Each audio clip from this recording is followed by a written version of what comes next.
ओम नमो नारायण। हिमालय के साधक योग यात्रा की इस श्रृंखला में आपका स्वागत है। हिमालय के योगियों के दर्शन और उनका आशीर्वाद, इसी श्रृंखला में आगे आते हैं। जिनका मैंने दर्शन किया था उनका नाम है स्वामी विशुद्धानंद जी। एक विशुद्धानंद जी वो हैं जो सूर्य विज्ञान के आचार्य थे और महान सिद्ध योगी थे, जिनका ज्ञानगंज से गहरा संबंध था और ज्ञानगंज से वो उच्च कोटि की विद्याएं ग्रहण करके सीख करके आए थे। वो अलग विशुद्धानंद जी, वो तो बहुत साल पहले हुए हैं। लेकिन एक और भी विशुद्धानंद जी हुए हैं जो इस हिमालय में, हिमाचल प्रदेश में रहते थे और अपनी साधना करते थे। वे महान साधक, महान योगी थे। तो एक बार मुझे सत्संग से और कुछ महापुरुषों से पता चला कि वे हिमाचल में जोगिंदर नगर के पास बीड़ नामक स्थान में रहते हैं और बहुत समय से उनसे मिलने की इच्छा थी, संकल्प था और अपने मित्रों से भी मैं कई बार उनके बारे में सुन चुका था। तो एक दिन हम और हमारा छोटा भाई, हम लोग बाइक में अपने गांव से निकले और स्वामी विशुद्धानंद जी के दर्शन करने के लिए हम लोग जोगिंदर नगर बीड़ नामक ग्राम की ओर प्रस्थान किया। और यह बीड़ बहुत ही सुंदर स्थान है, सुरम्य स्थान है और पीछे धौलाधार के पर्वत हैं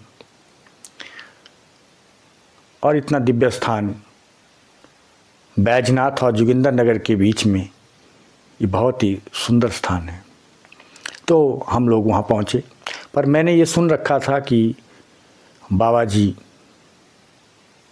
बीड़ में ही रहते हैं और उनकी एक छोटी सी वहाँ कुटिया है, छोटा सा आश्रम है और वे बहुत कम मिलते हैं और उनका समय मिलने का 3 से 4 बजे दोपहर में होता है। उसमें यदि कोई मिल गए तो ठीक है, बाकी समय वो नहीं मिलते, अपनी साधना में रत रहते। तो हम गए, तो हमारा छोटा भाई और हम लोग उस बीड़ स्थान में पहुँचे, बीड़ गांव में, और वहाँ से थोड़ा ऊपर चले हम, तो वहाँ सीढ़ियाँ थी आश्रम में। तो मेरा छोटा भाई थोड़ा डर गया, कहा मुझे कि भैया आप जाओ, मुझे तो कुछ डर लग रहा है। मैंने कहा डरो नहीं, महापुरुष है, उनका दर्शन करेंगे, नाराज़ होंगे तो हम वापस आ जाएंगे, उनकी नाराज़गी में भी एक कृपा होती है। लेकिन मेरा छोटा भाई नहीं आया, वो नीचे रहे और मैं अकेला चला गया। तो उस समय मुझे लगता कि दिन का समय था, लगभग 1-2 बजे का। उसमें बाबा जी साधना कर रहे थे कि विश्राम, नहीं मालूम। तो मैं चला गया, जाते ही सामने देखा कि एक कक्ष है, एक छोटा सा मंदिर है, उसमें दक्षिण काली की भगवती की प्रतिमा है और बड़ी संजीव, प्राणवान, वो चेतनावान वो प्रतिमा मुझे प्रतीत हुई। मैंने वहाँ मस्तक नवाया, प्रणाम किया माँ काली को और उसके बाद धीरे धीरे इधर उधर देखता हुआ मैं टहलता हुआ इधर उधर कि कहाँ है बाबा जी। तो मुझे बाबा जी वहाँ नज़र नहीं आए। तो 2-4-5 मिनट के बाद जब मैं दाएं बाएं इधर उधर घूमा, देखा, तो मैं बिल्कुल उधर चला गया जहाँ बाबा जी थे। और वहाँ जाने के लिए मनाही होती है कि उस तरफ ना आए, क्योंकि वहाँ बाबा जी भजन करते हैं, एकांत है, कक्ष है उनका। तो हम चले गए, मैं अकेला। तो जैसे मैं वहाँ कक्ष के पास पहुँचा और मैंने आवाज़ भी दी, नमो नारायण किया 2-4 बार, तो कोई आवाज़ नहीं आई, तो मैं फिर वहाँ से वापस होने लगा। जैसे मैं वापस होने लगा, थोड़ा सा 2-4 कदम मैं वापस मुड़ा था, तो पीछे से आवाज़ आई और देखा मैंने एक बड़े तेजस्वी, उनका लाल सुर्ख चेहरा था, आंखें बड़ी तेजस्वी थी और बड़े सुंदर श्वेत केश थे उनके, और बहुत ही भव्य भी लग रहे थे, सुंदर भी लग रहे थे। लेकिन उनकी क्रोध मुद्रा देख के मैं थोड़ा सा डर गया, और बस उन्होंने इतना कहा कि चले जाओ चले जाओ चले जाओ, वापस जाओ, भागो भागो। मैंने कहा कोई बात नहीं, और बाबा जी को मैंने प्रणाम किया, और प्रणाम करके मैं धीरे से पीछे मुड़ा और माँ काली को भी प्रणाम किया। उसके बाद बाबा जी अपने कक्ष में चले गए और मैं वापस नीचे अपने जहाँ भाई जी मेरे खड़े हुए थे बाइक के ऊपर, वो सवार थे बिल्कुल, और बाइक स्टार्ट कर दिया था उन्होंने। तो उस दिन मुझे इतना आनंद आया कि जिसकी कोई सीमा नहीं, क्योंकि आज कोई बात नहीं, क्रोध मुद्रा में से ये उनकी परीक्षा थी, क्योंकि महापुरुष परीक्षा लेते हैं और कुछ उनके अनुशासन भी होते हैं, उसका भी हमें मर्यादा का पालन करना चाहिए। तो इस प्रकार से हम वापस आए। तो छोटा भैया कहने लगा कि मिले आपको? मैंने कहा हाँ मिले। तो बोला मैं भी दर्शन करना चाहूँगा। तो मैंने कहा तुम्हारी इच्छा।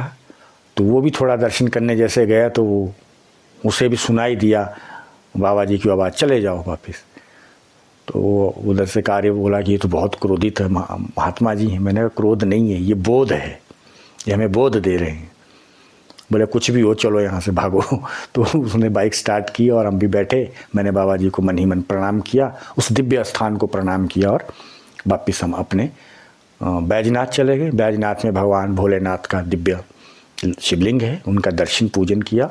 सायंकाल वहाँ से हम वापस मंडी और फिर अपने गांव वापस आ गए। तो इस प्रकार से प्रथम मिलन चाहिए। तो इस प्रकार से हम वापस आए। तो छोटा भैया कहने लगा कि मिले आपको? मैंने कहा हाँ मिले। तो बोला मैं भी दर्शन करना चाहूँगा। तो मैंने कहा तुम्हारी इच्छा। तो वो भी थोड़ा दर्शन करने जैसे गया, तो वो उसे भी सुनाई दिया बाबा जी की आवाज़, चले जाओ वापस। तो वो उधर से कार्य बोला कि ये तो बहुत क्रोधित है महात्मा जी हैं। मैंने कहा क्रोध नहीं है, ये बोध है, ये हमें बोध दे रहे हैं। बोले कुछ भी हो, चलो यहाँ से भागो। तो उसने बाइक स्टार्ट की और हम भी बैठे। मैंने बाबा जी को मन ही मन प्रणाम किया, उस दिव्य स्थान को प्रणाम किया, और वापस हम अपने बैजनाथ चले गए। बैजनाथ में भगवान भोलेनाथ का दिव्य शिवलिंग है, उनका दर्शन पूजन किया। सायंकाल वहाँ से हम वापस मंडी और फिर अपने गांव वापस आ गए। तो इस प्रकार से प्रथम मिलन बाबा विशुद्धानंद स्वामी विशुद्धानंद जी के साथ हमारा हुआ। और उसके बाद फिर हम लोग लगभग महीने में, 6 महीने में, साल में 1 दफ़ा 2 दफ़ा दर्शन के लिए जाते थे। और अंतिम बार मेरा उनका दर्शन गुरु पूर्णिमा को हुआ था। तो बाबा जी से कम फिर हम 20 से 25 बार मिले, और वो बड़ा आनंददायक मिलन हुआ। दूसरी बार जब गया तो बाबा जी प्रसन्न हुए। हम ठीक 3 बजे से पहले पहुंच गए थे, क्योंकि फिर हमें पता चल चुका था लोगों से, भक्तों से कि भी 3 से 4 मिलते हैं बाबा जी। तो 3 बजे गए, दर्शन किए और प्रणाम किया उनको। और वहाँ उनके भगत भी थे उस दिन, और सभी लोग इकट्ठे थे और बड़ा आनंद लिया। फिर वहाँ खीर का प्रसाद मिलता था, और मुझे याद है केले, खीर, फल जो भी बना हो महाप्रसाद, वो बाबा जी ने अपने हाथों से बांटते थे सबको। और फिर हम अपने जो पात्र थे उनको साफ़ करते और वहाँ रख देते, और बाबा जी को ठीक 4 बजे उठ जाते और प्रणाम करके हम लोग फिर वापस अपने घर आ जाते थे। तो इस प्रकार से फिर ये हमारा क्रम चलता रहा। 6 महीने में, साल में 1 दफ़ा ज़रूर वहाँ जाते थे हम लोग स्वामी विशुद्धानंद जी के दर्शन करने। लेकिन पहले हमें पता नहीं चला कि ये इतने बड़े महापुरुष हैं, दिव्य योगी हैं, हिमालय के महासाधक हैं, महासिद्ध हैं। लेकिन और उनके कई फॉलोवर्स हैं, कई उनके शिष्य हैं दूर दूर तक, बंगाल, मतलब कई जगह उनके, कलकत्ता, क्योंकि वो वहाँ के मूल निवासी थे और यहाँ बाबा जी रहते थे। एक दिन हम लोग बाबा जी से मिलने गए, मेरे साथ 4-5 और भी साधक थे। तो हम लोग बाबा जी से मिले ठीक 3 बजे। तो उस दिन हमने बाबा जी से प्रार्थना की कि वहाँ एक बोर्ड लगा हुआ है, वहाँ पर एक श्वेताश्वतरोपनिषद की एक लाइन लिखी हुई है। तो मैंने कहा बाबा जी ये इसके बारे में मुझे समझाओ। तो बाबा जी ने कहा बोल।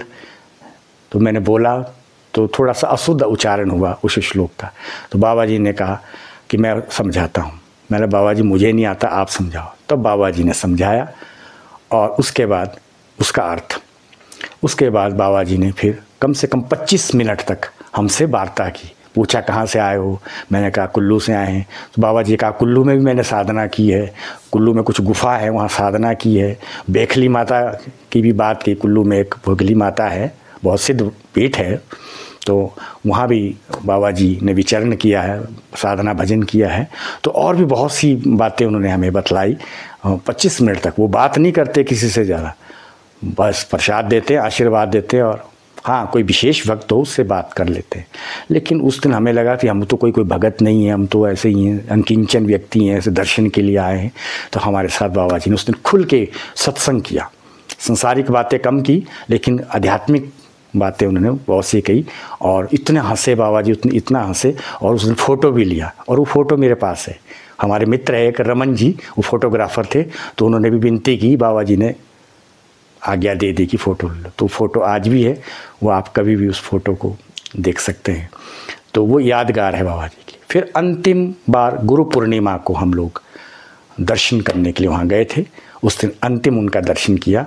और उसके बाद हमें अभी कुछ समय पहले, 1-2 साल भी नहीं हुआ अभी, तो पता चला कि उनके भक्तों से कि बाबा जी जो है ब्रह्मलीन हो गए हैं। और यह सुन कर के मुझे बहुत दुख हुआ कि ऐसी महान विभूति जो है वो हमारे बीच में नहीं है। आत्मा रूप से तो बाबा जी हैं, लेकिन फिज़िकली जो है वो अब नहीं है। तो कुछ अस्वस्थ भी चल रहे थे। तो इन्हीं शब्दों के साथ बाबा जी की स्मृतियों को प्रणाम, बाबा जी को प्रणाम करते हुए आप सबको ओम नमो नारायण।